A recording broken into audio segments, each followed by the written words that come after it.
Hindi talaga tayo guys, mga kumpiyansa ba kahit ano pa kalapit. Kasi katulad ngayon, dyan ako galing sa may Lasal, tapos nagpa-load lang ako dyan sa unahan.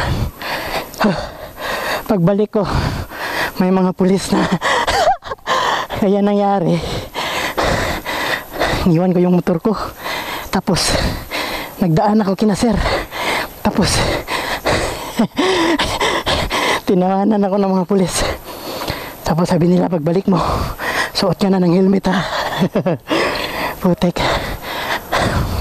Yan na nga, suot na tayo ng helmet. Hirapan pa ako dun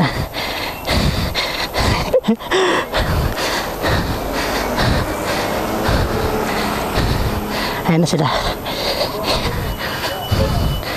Suot na nga. Putek.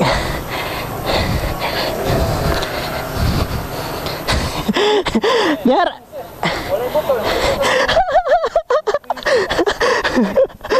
Uy, motor sir, yung helmet, sabi ko dakpan pa. Yun na nga.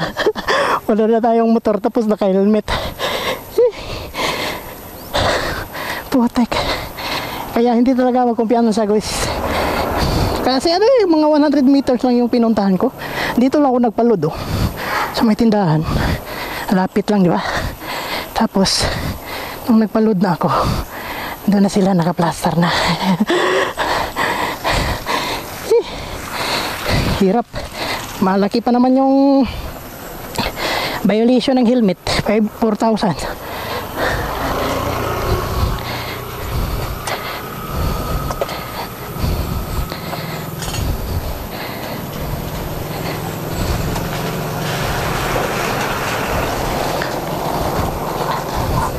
Kaya pwede na tayo dumaan. May helmet na tayo.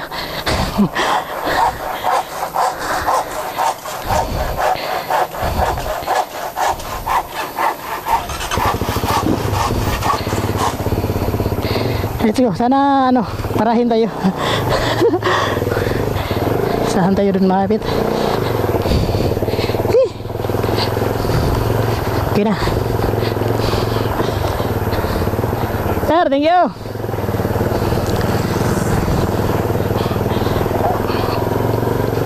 Sana binidyoan tayo kanina.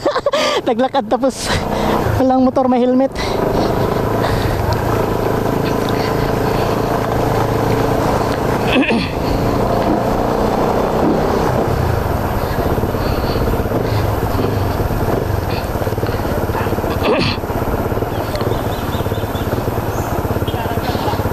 Islanting? Islanting na to? Ana. Sayo ka ng dakop ba? Ha? Sayo kayo ng dakop? Dari ana plaster dari. Oh.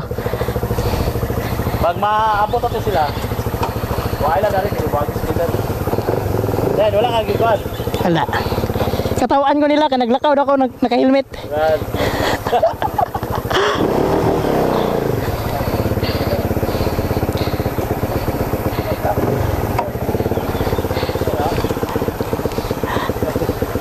Sayo ka sila daw?